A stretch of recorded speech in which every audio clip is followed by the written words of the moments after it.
Peace and joy, guys. Welcome back to another video, Drumhiller Farms. Hey, today we're getting our first batch of chicks for the year. And guess what?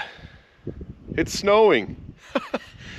It's like every year, you know, we wait, think we're gonna be good. I mean, it's the third week in April here. Why is it snowing? This is ridiculous. But at any rate, we can't control the weather, so we gotta take what we get. Today, I'm gonna show you how to pick up chicks from the post office and get them in our brooder. Let's go. Now, if you're new to the channel, check this out. This is our mobile chicken brooder, okay? This is built out of an old stock trailer. Obviously, I'm stating the obvious here. But I've already got the wood chips in. And I'm starting to get the lamps set up. I've got a trellis system to where you can hang the lamps whenever you want. And then I've pre-wired everything. So there's several plugs in here. So basically you can pull this thing wherever you want. All you need is power, you plug it in, and you're set up. We got a ventilation system in here. Got another front vent that you can open up if you want. Probably gonna cover this for right now because it's so stinking cold out here today.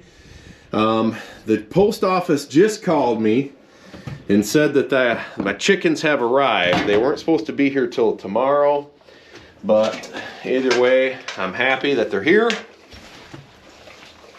And I came home first so I could start getting this trailer a little warmed up for them so when they get in here, it's not so stinking cold. First, we need to talk about heat lamps. And the first thing you need to know is do not use these clamps that come on the heat lamps.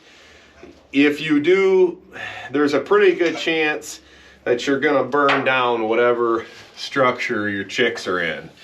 Now, what I use is I clamp these.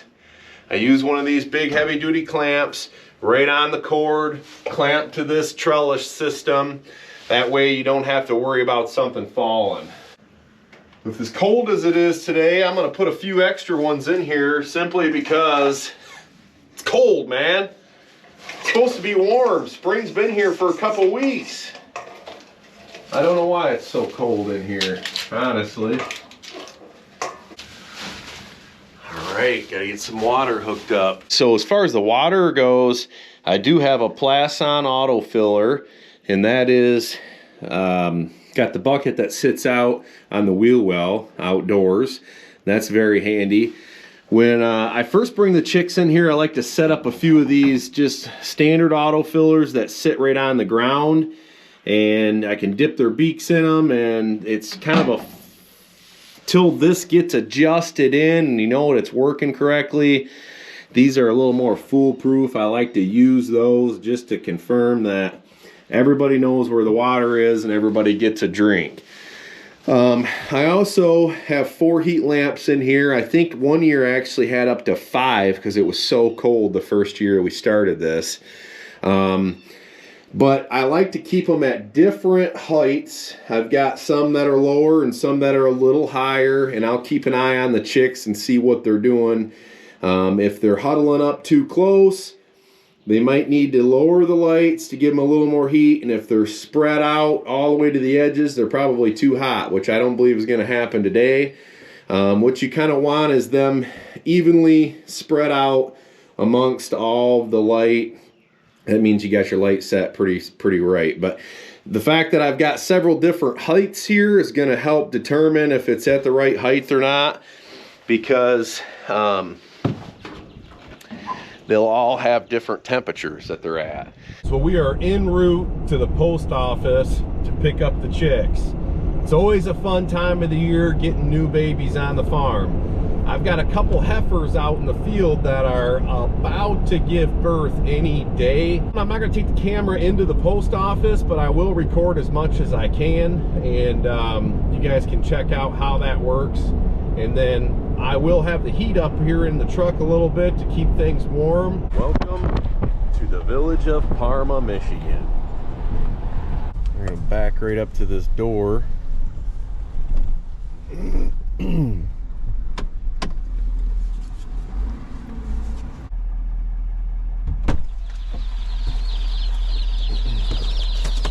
is, what he's done, and who you are, all that other stuff can fall to the wayside.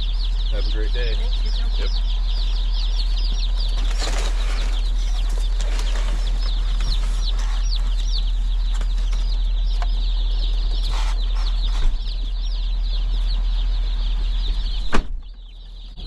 Yeah, like I say every year, just like that, we're in the chicken business. Now all we got to do is keep them alive. This is our second year doing pasture chicken, and the very first batch I got, we got I think it was 150 our first time, and brooded them, is that a word? Brewed the chickens, 9 weeks on pasture, and I ended with 146 birds. So that's not too bad, losing 4 birds total. I would say that's pretty darn good odds. All right guys, we're back at the farm. I'm gonna leave the truck running with the heat on, and I'm only gonna grab 1 box of chicks at a time to put them in the brooder. That way they're not sitting there getting cold outside. They can all get underneath the heat lamp as soon as they pull them out of the box. I'm going to show you how we do that. There's kind of a certain way you need to pull them out of there and introduce them to the brooder. So let's go. All right, I like to get me a bucket, something to sit on, because what we're going to do is we're going to dip every single one of these chicks' beaks in some water first, so that introduce them to where their water is.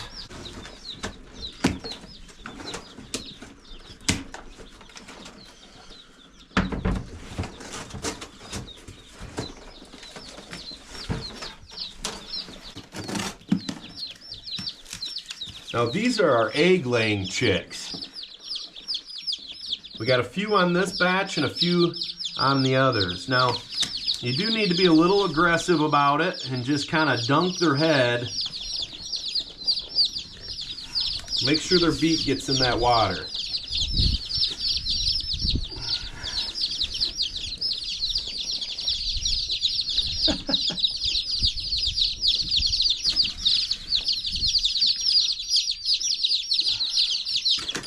I also like to count.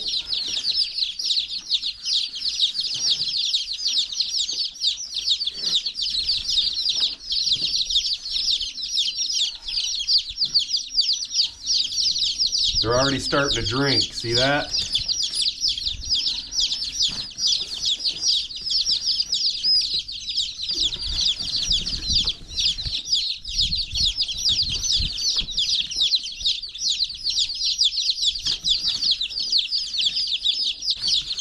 All right, guys, get underneath the light.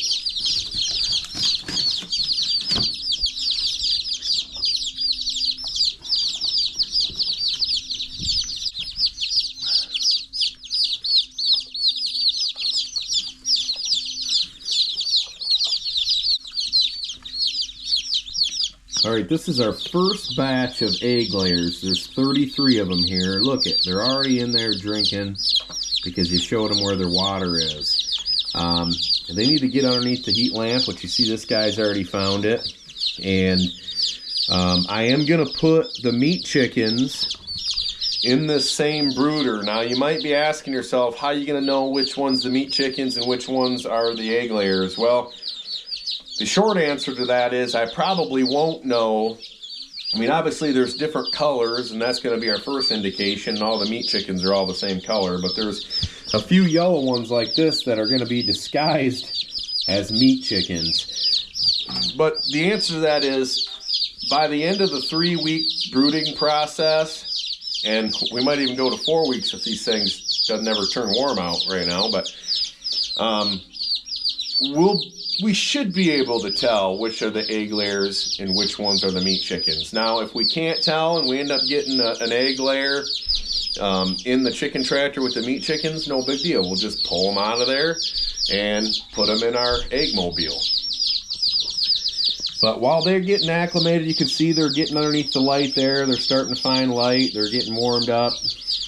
They might need to be coaxed over there, some of them. But they're getting a good drink right now.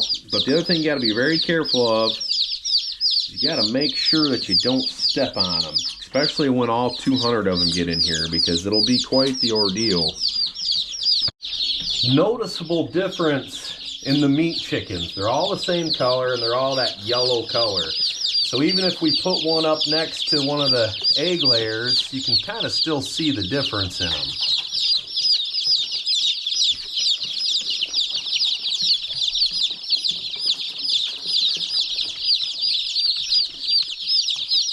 You might be asking yourself, why is it that you're dunking their beaks? Well, these chicks don't have a mother hen.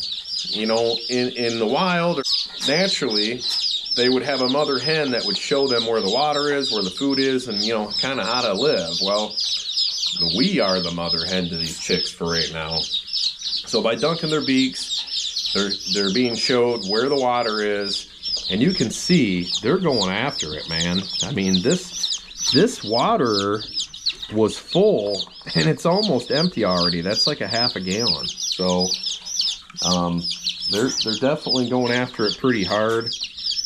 And I always keep a count of how many chicks there are as well, and that count will kind of be recounted all the time. So we'll count them when we put them in the brooder, we'll count them when we take them out to know if we've had any losses, and then we'll also count them before we take them to the processor. But it's good to know roughly how many you have to let your processor know, hey, I'm taking 150 in, or I'm taking 200 of them in. This first batch of the year, we're doing 150. We always start with about 150, and then we'll fluctuate between 200 and 250 a month throughout the year. And this is what you want to see.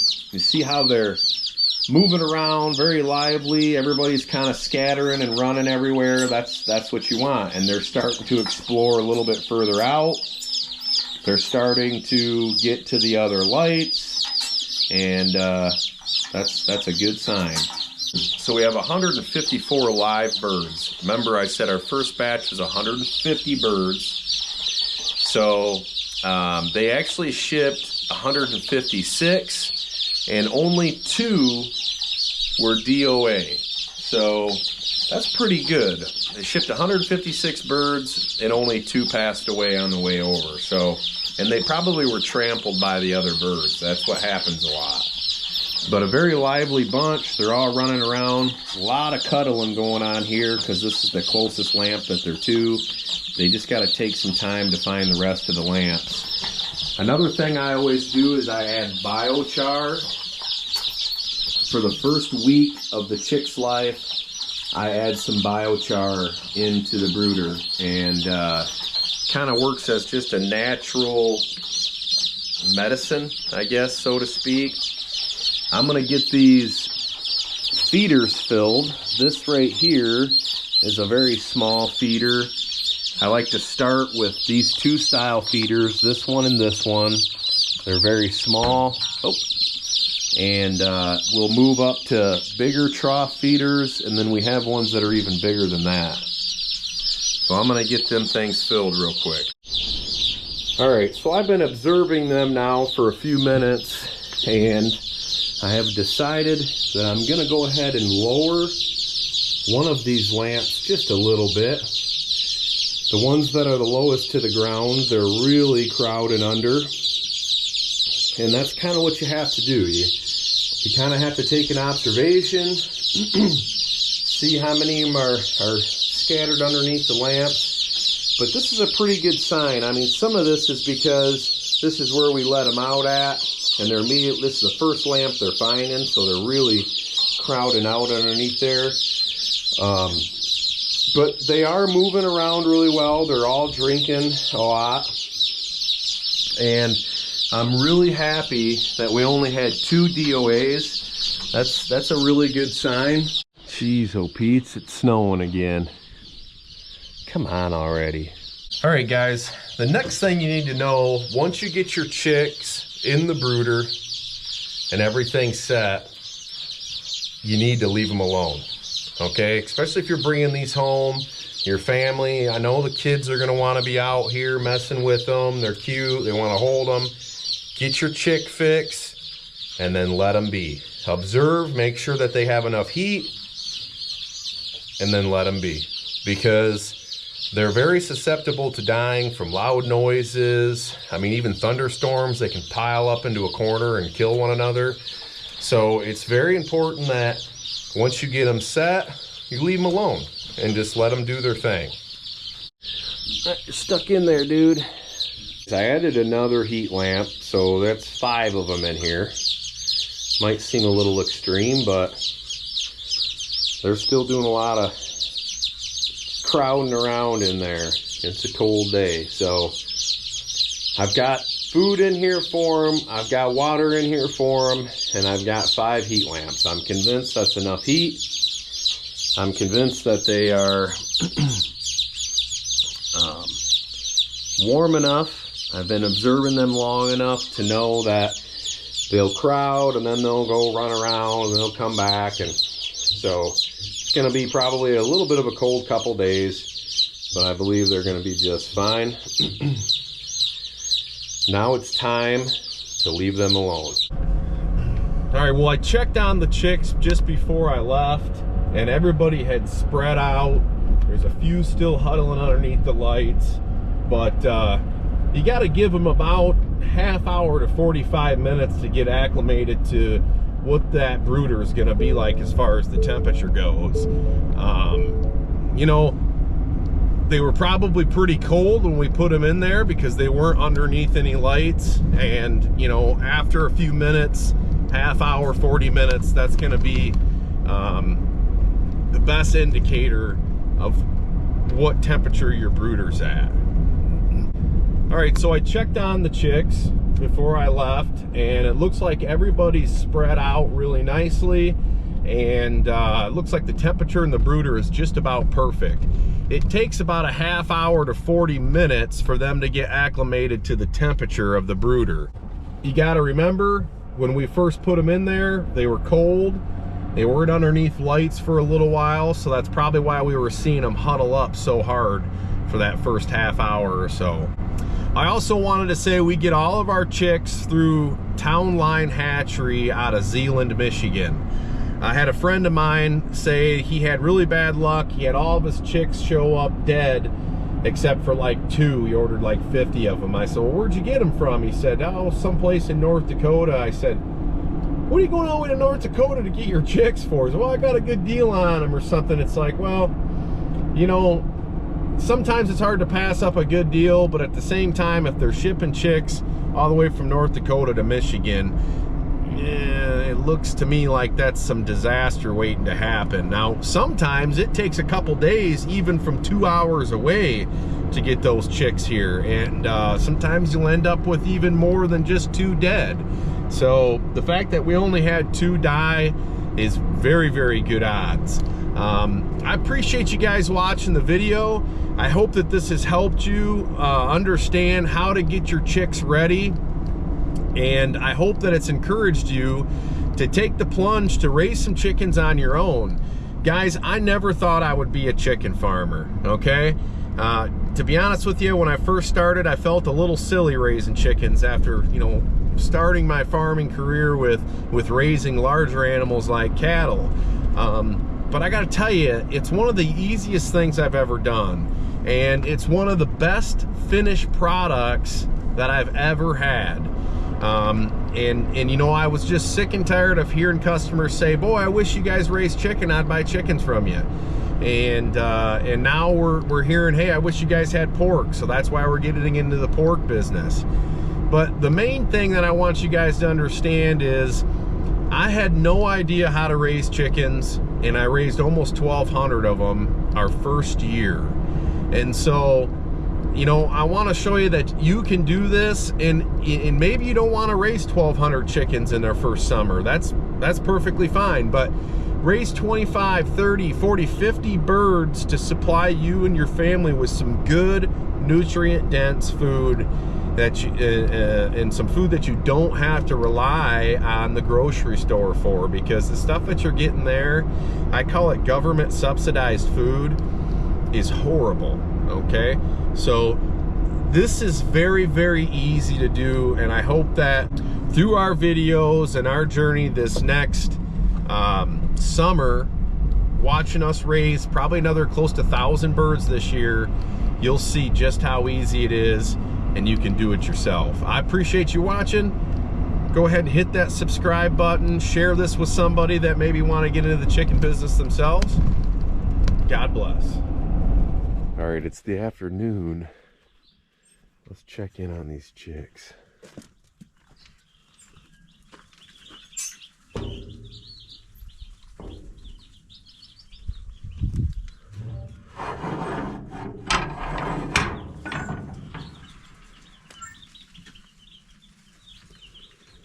Not even utilizing all the light here.